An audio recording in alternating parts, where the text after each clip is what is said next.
আমি প্রায় $500,000 মতো সেল করেছি লাস্ট 2 ইয়ার্সে। আমি Amazon AP private level business model নিয়ে লাস্ট 11 বছর কাজ করছি।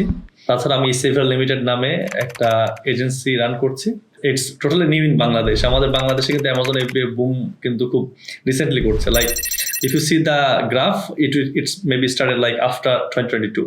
অনেকেই আপনাকে বলছে যে এটা শুরু করে দেন, অনেকে বলছে যে এটা কি ইজ ইট টু লেট।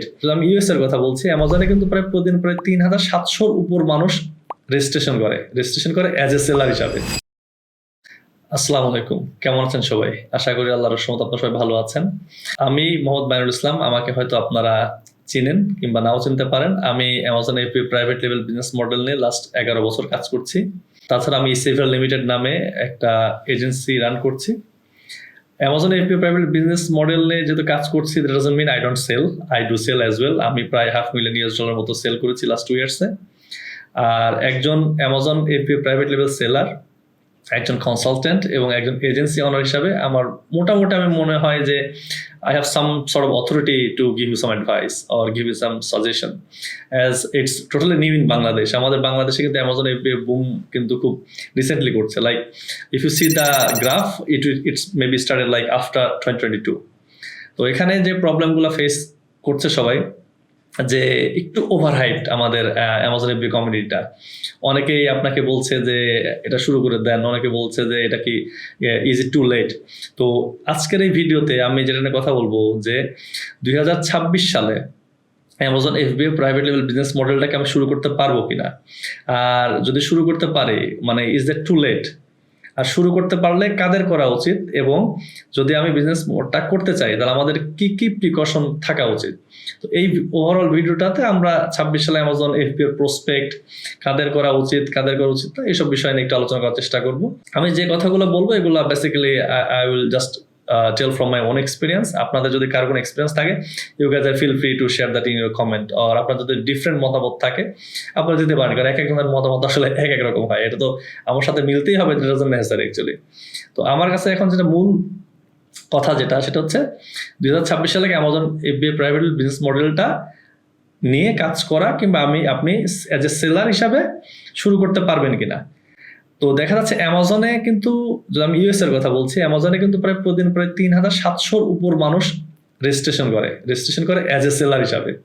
তো এবার আপনি বুঝতেই পারছেন যে কম্পিটিশন লেভেলটা কেমন। অ্যামাজন কি ওভার স্যাচুরেটেড? আসলে এটা ডিপেন্ড করে যে আপনি কোন ব্র্যান্ড বিল্ডিং প্ল্যান করছেন কিংবা কোন নিশ নিয়ে কাজ করার চেষ্টা করতেছেন। আর আপনি যদি মনে করেন যে না, আমি জাস্ট অ্যামাজনে গেলাম, আমি একটা প্রোডাক্ট চয়েস করলাম, আলিবাবা থেকে একটা সোর্সিং করলাম, আমি কোনো কাস্টমাইজেশন করলাম না, ওটাই জাস্ট সেল করার চেষ্টা করলাম আর কি। তো এইসব আসলে কাজ করবে বলে আমার মনে হয় না। আপনি যদি রিয়েলি চিন্তা করেন যে না, আমি 2026-এ অ্যামাজন প্রাইভেট বিজনেস মডেল নিয়ে কাজ করবো কিংবা প্রাইভেট লেভেল সেলার হিসাবে যেটা ব্র্যান্ড বিল্ডিং করবো, দেন আপনি এটা করতে পারবেন। আপনি যদি ব্র্যান্ড বিল্ডিং এর প্ল্যানিং করেন, ইটস গুড ফর ইউ। আপনি যদি মনে করেন যে না, আমি অ্যামাজন এফবি বিজনেস স্টার্ট করবো, আমি উইদিন 2-3 মান্থসের মধ্যে আপনি ইনকাম জেনারেট করতে চাচ্ছি কিংবা আপনি ইনকাম জেনারেট করবেন এরকম মনে করছেন, দেন আপনি এটা আপনার জন্য না। আমি আপনাকে I can write it down যে আপনি সাকসেসফুল হওয়ার আপনার কোনো চান্স নাই। কারণ 3 মাসের মধ্যে আপনি যেটা কিভাবে করবেন, এটা তো খুব টাফ একটা ব্যাপার। আর তাছাড়া আপনি প্ল্যান করতেছেন যে আমি ঠিক আছে, আমি অ্যামাজন এফবি বিজনেসটা করবো, আমি হচ্ছে মানে কুইক ইনকাম, যেটা আমি বললাম যে উইদিন 3 মান্থস 4 মান্থসের মধ্যে আমি করে ফেলবো, এটা হবে না। কিন্তু হ্যাঁ, আপনি যদি মনে করেন যে না, আমি একটা ব্র্যান্ড বিল্ড করবো, আমি একটা নিজের ব্র্যান্ডের মতো, আমি সবসময় একটা কথা বলি যে আপনি যদি আপনার লোকালি, ফর এক্সাম্পল আমাদের বাংলাদেশে daraz.com আছে, এটা তো একটা ই-কমার্স, তাই না? এখানে যদি আপনি একটা প্রাইভেট লেভেল বিজনেস নিয়ে কাজ করেন বা প্রাইভেট লেভেল মডেল যেটা সেখানে কাজ করেন, আপনার কেমন টাকা লাগতে পারে কিংবা আপনার কি কি বিষয় নজর রাখতে হতে পারে।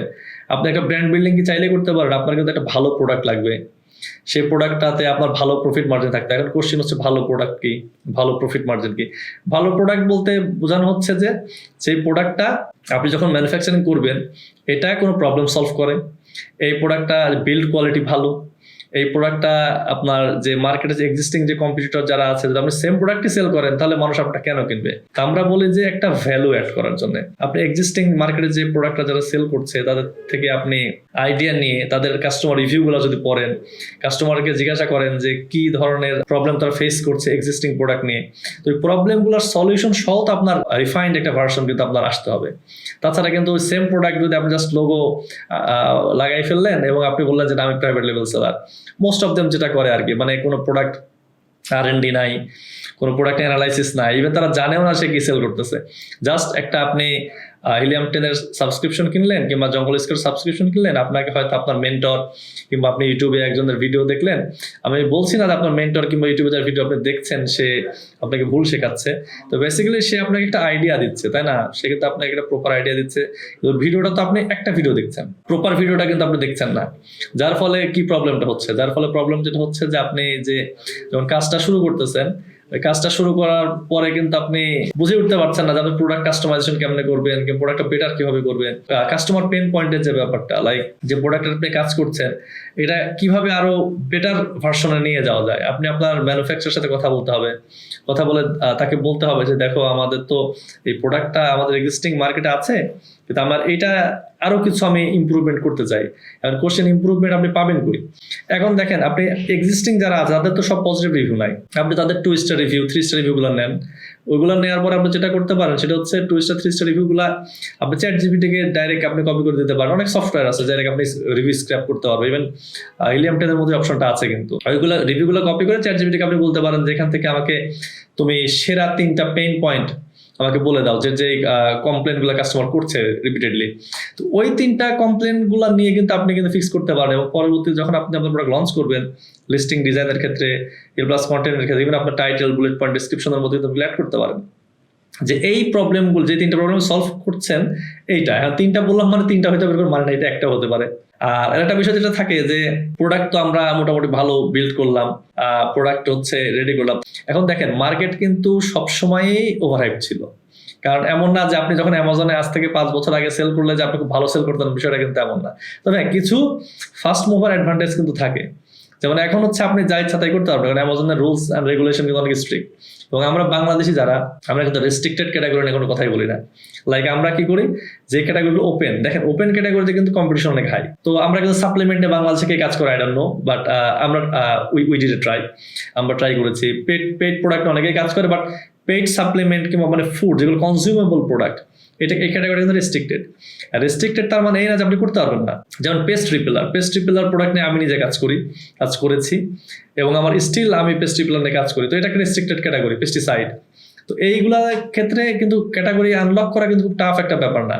আপনি যখন ওইটা নিয়ে পড়াশোনা করবেন, একটু জানবেন, তখন দেখবেন যে এটা কিন্তু আপনি ইজিলি সর্ট আউট করে ফেলতে পারবেন। আপনার জাস্ট মানে স্টেপটা নেওয়া দরকার। 2026 সালে অ্যামাজন এফবি বিজনেস করার জন্য যেটা মাথায় রাখতে হবে সেটা হচ্ছে যে শুধুমাত্র অ্যামাজনে কিন্তু ব্র্যান্ড বিল্ড করা কিন্তু আপনার এনাফ না, কারণ এখন কিন্তু আপনার আউটসাইড ট্রাফিকও, মার্কেট প্লেস ট্রাফিকও আপনার লাগবে। লাইক এখন টিকটক শপ অনেক পপুলার, আপনার একটা শপিফাই স্টোর আপনার দরকার, আপনার ফেসবুকে আপনার অ্যাডভার্টাইজমেন্ট দরকার, গুগল অ্যাডভার্টাইজমেন্ট আপনার দরকার।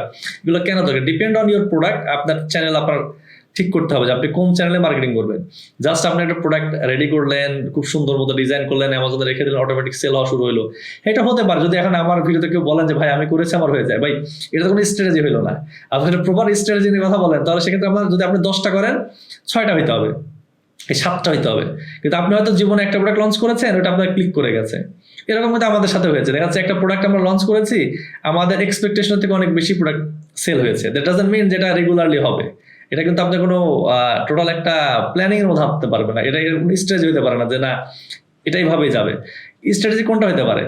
আপনি অ্যাজ এ ব্র্যান্ড একটা প্রপার ব্র্যান্ডিং করে আপনি প্রোডাক্ট সেল করতে যাচ্ছেন, এবং আপনার ভালো বাজেট আছে, এবং আপনি যে বিজনেসটা করতে যাচ্ছেন, অ্যামাজন কিন্তু আসলে বাজেটের অনেক বড় একটা গেম এখানে। কারণ আপনার স্ট্র্যাটেজি যত ভালোই থাকুক, প্ল্যানিং যত ভালোই থাকুক, আপনার যত ভালো টিম থাক, আপনার যদি বাজেটটা ভালো না থাকে, আপনার কিন্তু সাকসেস হওয়াটা কিন্তু অনেক টাফ হয়ে যাবে। দেখা যাচ্ছে যে যার কাছে বাজেট থাকে সে একটা জিনিস কিন্তু অনেক ইজিলি হ্যান্ডেল করতে পারে। কোনো প্রবলেম হইলে একজন ভালো কনসালটেন্টকে হায়ার করতে পারে, কোনো ভালো যদি ভিডিও কিংবা গ্রাফিক্যাল সিচুয়েশন হয়ে যায়, দেখেন আপনি প্ল্যানিং করতেছেন, সে কিন্তু একটা ভালো ডিজাইনারকে হায়ার করে কিংবা ভালো ভিডিওগ্রাফারকে হায়ার করে ফেলতে পারছে। তো ওভারঅল আমার কাছে যেটা মনে হয় যে Amazon FB private level business 26-এ তারই করা উচিত, যার লং টার্ম মাইন্ডসেট আছে, যে মনে করে যে না আমি বিজনেসটা হয়তো 1 ইয়ার 2 ইয়ার 3 ইয়ার প্ল্যানিং আমি করছি। মিনিমাম 1 ইয়ার প্ল্যানিং যদি আপনার না থাকে এবং আপনার যদি ভালো মানের বাজেট না থাকে, তাহলে আমি আপনাকে বলবো যে Amazon FB private level business মডেলটা আপনি শুরু করা ঠিক হবে না আসলে। কারণ এটা তো আপনি যদি শুরু করে ফেলেন, আমি আপনাকে বলতে পারি অন রেকর্ড যে আপনি সাকসেসফুল হতে পারবেন না। আর আপনি যদি হতে পারেন, যদি আপনার ব্র্যান্ড বিল্ড না করে, কোনো কিছু না করে, প্রোডাক্ট কাস্টমাইজেশন না করে, জাস্ট শুধু আপনি একটা প্রোডাক্ট অ্যানালাইসিস করে পেলেন, ওটাকে জাস্ট আপনার লোগোটা বসালেন, একটা প্যাকেজের মধ্যে ঢুকিয়ে এটাকে আপনি অ্যামাজন ওয়্যারহাউসে পাঠিয়ে আপনি সেল করে ফেললেন, যদি এটা আপনি করতে পারেন তাহলে আমি আপনাকে বলবো যে আপনি সুপারস্টার, আপনি সবই পারেন। কিন্তু আমি 11 বছরের এক্সপিরিয়েন্স থেকে আমার কাছে মনে হয় না যে এটা এই 26 সালে এসে এটা ভায়াবল হবে। তো ওভারঅল আমি হয়তো জাস্ট আপনার একটা ওভারঅল আইডিয়া দেওয়ার চেষ্টা করেছি, এখানে হয়তো অনেক কিছু মিস করতে পারি। তো যেগুলো আমি মিস করতে পারি, আপনার কোনো কোশ্চেন থাকে আপনার কোশ্চেনগুলো আপনি কমেন্টে করতে পারেন। আসসালামু আলাইকুম।